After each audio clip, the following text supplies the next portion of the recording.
नाशिकचा विकृत नराधम अशोक खरात याच्या प्रकरणामध्ये आज भयंकर मोठी अपडेट समोर आलेली आहे। कारण आज या प्रकरणामध्ये जेव्हा कोर्टात सुनावणी झाली, या सुनावणीमध्ये सरकारी वकिलांनी काही महत्त्वाचे दावे केलेले आहेत, काही संशय व्यक्त केलेले आहेत। ज्यातला सगळ्यात महत्त्वाचा मुद्दा होता तो म्हणजे नरबळींचा। या अशोक खरातची जी पिस्तूल होती, या पिस्तूलमधून सुटलेल्या काही 5 गोळ्यांच्या शेल म्हणजेच पुंगळ्या सापडलेल्या आहेत आणि त्यामधून कदाचित नरबळी दिले जाऊ शकतात किंवा दिले गेलेले असतील, अशा पद्धतीची शंका व्यक्त केलेली आहे। तपास अधिकाऱ्यांकडे या अनुषंगाचे काही पुरावे आहेत असं सुद्धा सरकारी वकील म्हटलेत। त्यामुळे या प्रकरणामध्ये आतापर्यंत खूप वेगवेगळ्या कलमांअंतर्गत गुन्हे दाखल असताना आणखी या प्रकरणामध्ये नरबळीच्या अनुषंगाने काही कलम ऍड होण्याची सुद्धा शक्यता आहे। त्यामुळे जर तशा पद्धतीचं काही खरंच आढळलं तर नेमक्या कोणत्या कलमांअंतर्गत हे गुन्हे दाखल होतील आणि तिथून पुढची शिक्षा नेमकी कशी असू शकते, या सगळ्यावरती आपण बोलणार आहोत। माझ्याबरोबर ज्येष्ठ कायदेतज्ञ ॲडव्होकेट मिलिंद पवार सर आहेत। सर, काय सांगाल, काय नेमके गुन्हे या सगळ्यामध्ये कोणत्या कलमांअंतर्गतले गुन्हे दाखल होऊ शकतात, जर असं काही अँगल त्यातून समोर आला?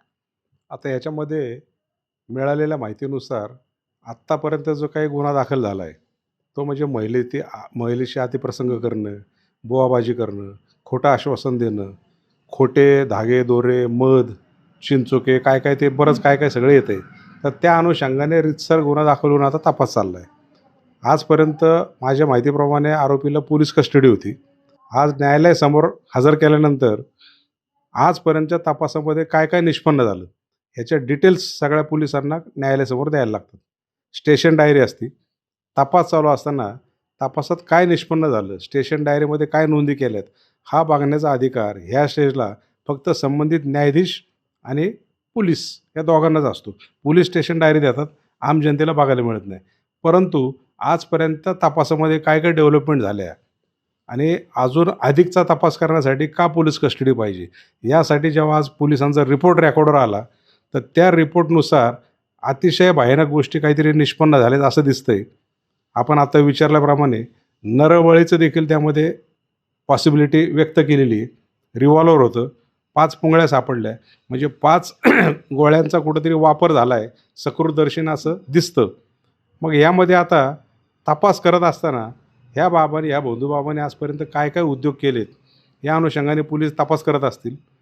ह्या सगळं करत असताना अंधश्रद्धा निर्मूलनाच्या कायद्याखाली तो गुन्हा दाखल झालाच आहे। मग त्यामध्ये अंधश्रद्धेपोटी कोणाचा त्यांनी बळी दिला आहे का, हा एक संशय व्यक्त केला जातो आहे। आणि या अनुषंगाने आता पोलिसांनी तपास करावा लागेल आणि तपास असा होईल की समजा आता एखाद्या व्यक्तीचा घरातून तो बेपत्ता झाला असेल, त्या दरम्यान तो मिसिंग झाला असेल, तात्काळ पोलीस स्टेशनला मिसिंगची कंप्लेंट दाखल असेल, तो ह्या मित्रांबरोबर गेला किंवा ह्या कुटुंबाबरोबर गेला, महाराजांकडे जातो म्हणून सांगितलं आणि गेला आणि तो परत आलाच नाही। मग मिसिंग कंप्लेंट जर रेकॉर्डला असेल तर त्या मिसिंग कंप्लेंटच्या तक्रारीचा आजपर्यंत पोलिसांनी काय तपास केला, त्या मिसिंगमध्ये निष्पन्न होईल। म्हणजे लास्ट सीन टुगेदर ज्याला आपण म्हणतात की तो मिसिंग झालेला व्यक्ती महाराजांकडं त्या बंधूबाबाकडे जातो म्हणून सांगितलं, त्या मंदिरात, मठात, ट्रस्टमध्ये कुठं गेला आणि तिथून पुढं त्याचं लोकेशन सापडलं नाही। आणि ही एक पॉसिबिलिटी असू शकते की त्याच्यामध्ये कुठल्या तरी वेगळ्या कारणासाठी अंधश्रद्धेमधून एखाद्याचा बळी दिला असण्याची शक्यता आहे आणि त्या अनुषंगाने पोलिसांना तपास करावा लागेल। यामध्ये नरबळी जर दिला गेलेला असेल तर त्या अंतर्गत काही वेगळे गुन्हे आहेत, वेगळी कलमं आहेत का? किंवा मग हे सगळं 302 अंतर्गत म्हणजे जो खुनाचा गुन्हा आधीचा होता त्या अनुषंगानेच दाखल होतील? नाही, तपासात जर निष्पन्न झालं तर त्याला नरबळी म्हणजे तो खुनाचाच गुन्हा लागतो। जुना IPC 302 हाच कलम त्याला लावण्यात येईल। हे सगळं करत असताना आता समजा नरबळी दिली तर तो आपला ह्याचा अंधश्रद्धा निर्मूलन कायदा तो लावलाच आहे आणि त्या कायद्यामध्ये नरबळी देणे हा एकदम गंभीर स्वरूपाचं म्हणलेलं आहे। पण कलम जे लागणार ते 302चं आणि 302चं कलम लागल्यानंतर शेवटी हा अंधश्रद्धाच आहे। आता 302 म्हणल्यावर कसं होतं, मर्डर करण्यासाठी मोटिव्ह लागतो। आता मर्डरमध्ये सुद्धा वेगवेगळे कलम आहेत। समजा किरकोळ कुठंतरी बाचाबाची होती, आपण बऱ्याच वेळेला बघतो, आणि त्या बाचाबाचीमध्ये कुठंतरी एखाद्याला ढकलून दिलं जातं, त्याचं मर्डर करायचं इंटेन्शन नसतं, पण ढकलून दिला, तो दाकडावर पडला, फरशीवर पडला, जिन्यातनं गडगडत गेला आणि त्यात तो गेला, बरोबर आहे। अशा प्रकारचे ते सगळे कलम असतात। तर याच्यामध्ये डायरेक्ट 302 लावला तर मोटिव्ह काय, मारायचं कारण काय होतं, म्हणून अंधश्रद्धा निर्मूलनाचा जो कायदा लावला आहे त्यामध्ये नरबळी देणं म्हणजे कुठल्या तरी अंधश्रद्धेला खतपाणी घालून कुठल्या तरी वेगळ्या उद्देशाकरता एखाद्याचा बळी देणं हे जेव्हा सिद्ध होईल त्यावेळेला मग त्यासोबत त्याचा खूनही केला हा कलम त्याला तो पोलीस लावतील. मग अशा जर काही यामधून जर निष्पन्न झालं तर कुठल्या अनुषंगाने या सगळ्यामध्ये शिक्षा सुनावली जाऊ शकते किंवा काय काय शिक्षेची प्रावधानं आहेत यात? आता यामध्ये अंधश्रद्धेला बळी पडून एखाद्याचा जीव घेणं म्हणजे खुनाचा गुन्हा लागेल. खुनाचा गुन्हा असेल तर त्याला जन्मठेप ते फाशी यापर्यंत आहेत. आता शेवटी कसं आहे, हा सगळा जो काही घडलेला प्रकार आहे, हा सगळा परिस्थितीजन्य पुरावर डिपेंड असणार आहे. म्हणजे शेवटी याला डायरेक्ट आय विटनेस कुणीच नाही. बरोबर आहे. एखादी व्यक्ती मिसिंग झाली असेल, मी अगोदरच सांगितलं, आणि त्याचा खून झाला का नाही अद्यापही ते सिद्ध व्हायचं आहे. आणि जर समजा ह्या बंधुबाबांनी कोणाची बळी दिली असतील तर आत्तापर्यंत संबंधित लोकांच्या घरच्यांनी काही तक्रारी दिल्यात का? त्या अनुषंगाने कुठला तपास झाला आहे का? हा सगळा तपास, कारण शेवटी आजच्या रिमांड रिपोर्टमध्ये ह्या बंधुबाबांनी 5 पुंगळ्या त्याच्या रिकाम्या सापडल्या. म्हणजे कोणाचा तरी बळी दिला असावा हा एक फक्त संशय आहे. आणि त्या संशयाच्या अनुषंगाने पोलिसांना तपास करावा लागेल. तपास केल्यानंतर त्या बळी देताना त्याचा तो खूनच झाला हे ज्यावेळेला रेकॉर्डला येईल. आणि शेवटी कसं आहे, आता जरी खून झाला तर ती डेड बॉडी सापडायला पाहिजे. आता डेड बॉडी तर काय अवेलेबल नसणार आहे. मग ह्यांनी तो पुरावा नष्ट केला असेल, एखाद्याचा बळी देऊन त्याला डिस्पोज करून खड्डे घेऊन कुठेतरी गाडला असेल, जाळला असेल, आपल्याला माहीत नाही. तर त्या अनुषंगाने मग खुनाचा पुरावा म्हणजे खून केला आणि त्याचा पुरावा नष्ट करण्याचा प्रयत्न जुना IPC मधला कलम 201 यानुसार तो देखील कलम लागेल.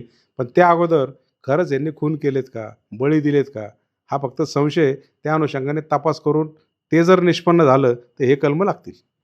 सर, आत्तापर्यंत या प्रकरणामध्ये खूप वेगवेगळ्या पद्धतीच्या कलमांअंतर्गत गुन्हे दाखल झालेले आहेत. म्हणजे हे मला वाटतं की पहिलंच अशा पद्धतीचं प्रकरण आहे गेल्या एक रिसेंट टाइम्समध्ये घडलेलं, ज्यामध्ये चक्क महिलांवरती लैंगिक अत्याचार केल्याचं सुद्धा प्रकरण आहे. दुसरीकडे भोंदूगिरी केल्याचं सुद्धा प्रकरण आहे. काहींना धमकावलेलं आहे, जीवे मारण्याच्या धमक्या सुद्धा दिलेल्या आहेत. फ्रॉडचं सुद्धा प्रकरण आहे की काहींच्या जमिनी लाटलेल्या आहेत. त्यामुळे खूप वेगवेगळ्या पद्धतीचे गुन्हे या सगळ्यामध्ये घडलेले आहेत. काही प्राण्यांची शिकार केल्याचा सुद्धा एक अँगल समोर येतोय. त्यामुळे इतक्या वेगवेगळ्या पद्धतीच्या कलमांअंतर्गत जेव्हा एकाच व्यक्तीवरती गुन्हे दाखल होतात, खूप वेगवेगळे गुन्हे त्याने केलेले असतात.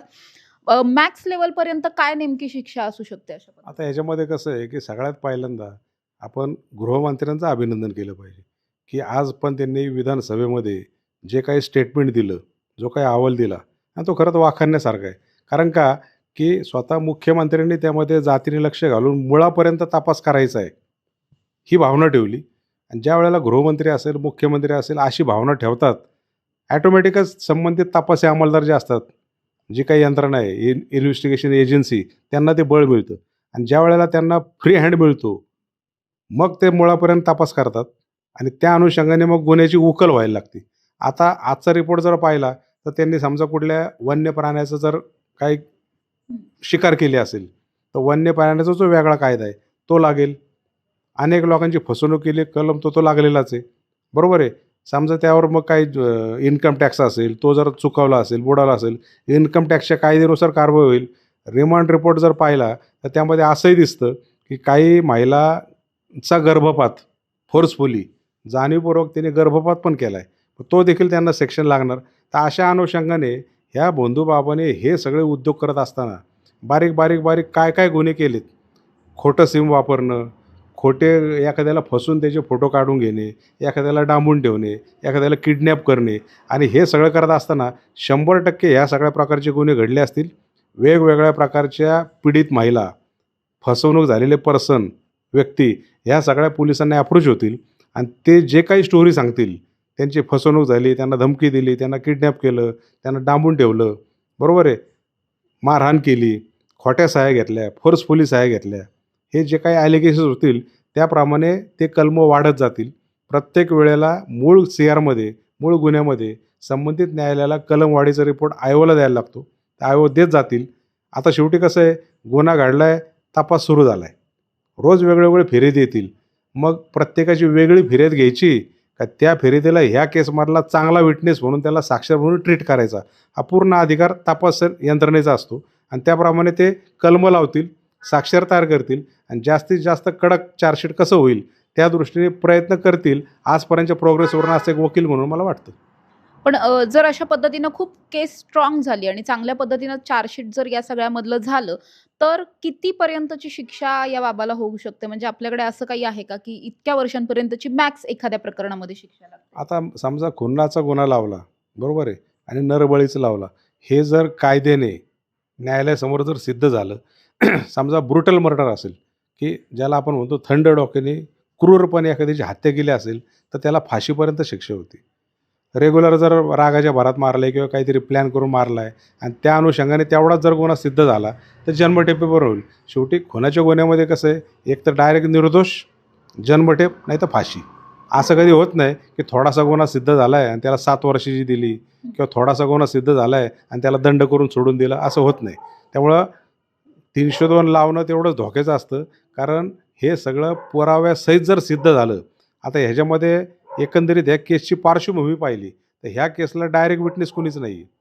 लास्ट सीन टुगेदर ज्याला म्हणतात, की आम्ही ह्या लोकांना एकत्र जाताना शेवटी पाहिलं, तशी स्टोरी नाही. कारण शेवटी झालं आहे काय, ह्या भोंदू बाबाला अटक झाल्यानंतर मग आता ह्याने मग बळी दिले असतील, मग ह्याने फसवणूक केली असेल, मग ह्याने इन्कम टॅक्स चुकवला असेल, मग त्या एखाद्या महिलेचं फोर्सफुली ॲबॉर्शन केलं असेल. ह्या सगळ्या तपासाच्या अनुषंगाने शेवटी ज्या वेळेला आरोपी पोलिसांच्या कस्टडीमध्ये असतो, तपास चालू असतो, शेवटी कायद्यात तरतूद काय आहे, कुठल्याही आरोपीने पोलिसांपुढे दिलेलं स्टेटमेंट त्याला 0 किंमत आहे. आज तो पोलिसांच्या माराच्या भीतीने सांगणार, मी हे केलं, मी ते केलं, हो बरोबर आहे, मी असंच केलं. पण ज्या वेळेला दोषारोप पत्र जाईल, न्यायालयासमोर केस उभी राहील, त्यावेळेला आरोपी कुठलाही कबूल करत नाही. हे सगळं पोलिसांनी फोर्सफुली माझ्या इच्छेविरुद्ध सगळं लिहिलं, असं कुठलं नाही. आणि मग सरकार पक्षाची जबाबदारी असते की त्यांनी ठेवलेले चार्जेस, लावलेले कलम आणि त्या अनुषंगाने गोळा केलेला पुरावा हा सगळा न्यायालयासमोर प्रॉपरली सिद्ध झाला. आणि ह्याच्यामध्ये टेक्निकल एव्हिडन्स पण खूप असणार आहे. म्हणजे 5-6 जीबीचे सर्टिफिकेट, हॅश व्हॅल्यू, कारण CCTV, कॅमेरे, रेकॉर्डिंग, फोन चॅटिंग, बऱ्याच गोष्टीत. तर हा सगळा टेक्निकल एव्हिडन्स देखील पोलिसांना प्रॉपरली गोळा करावा लागेल, तर कुठेतरी हे प्रकरण शिक्षेपर्यंत जाईल, असं एक वकील म्हणून मला वाटतं. नक्कीच सर, धन्यवाद तुम्ही दिलेल्या माहितीबद्दल. आपण बघतोय की जसं सरांनी सांगितलं, या प्रकरणामध्ये इतक्या वेगवेगळ्या स्वरूपाची कलमं आता ॲड होताना पाहायला मिळतात किंवा वेगवेगळ्या पद्धतीच्या कलमांअंतर्गत आणखी जास्त गुन्हे दाखल होत आहेत. आतापर्यंत तब्बल 6 गुन्हे दाखल झालेले आहेत. मात्र ही गुन्ह्यांची संख्या जास्त वाढू शकते, ही मालिका अशीच सुरू राहू शकते. जर हे शेवटपर्यंत असंच राहिलं आणि नरबळीचं जर अँगल यामध्ये खरा सिद्ध झाला, आत्ता केवळ संशय व्यक्त केला गेलाय. मात्र जर या प्रकरणात खरं असेल, म्हणजे अगदी एक जरी नरबळी दिलेला असेल, 5 तर नाहीच म्हणूयात आपण, 1 जरी दिलेला असेल, तरी सुद्धा या प्रकरणामध्ये या अशोक खरातला जन्मठेपेची किंवा फाशीची शिक्षा सुद्धा सुनावली जाऊ शकते. त्यामुळे आता या प्रकरणामध्ये पोलिसांच्या तपासातून नेमकं आणखीन काय काय समोर येतं आणि हा जो संशय आहे, तो संशय सिद्ध करण्यासाठी तशा अनुषंगाने पुरावे सुद्धा सापडतायत का, हे पाहणं महत्त्वाचं असणार आहे. कॅमेरा पर्सन निलेशसह समृद्धी जाधव, टॉप न्यूज मराठी, पुणे. तुमची car, electric panel, data server आगीपासून सुरक्षित आहे का? नाही? मग आजच बसवा F protect temperature activated fire suppression device. यामध्ये आहे eco friendly non toxic pressurised liquid, जे आग लागल्यास क्षणार्धात ॲक्टिव्हेट होऊन आगीवरती मिळवते नियंत्रण. बसवण्यास अतिशय सोपे आणि सुटसुटीत टेकालिपचे एक दर्जेदार उत्पादन एफ प्रोटेक्ट.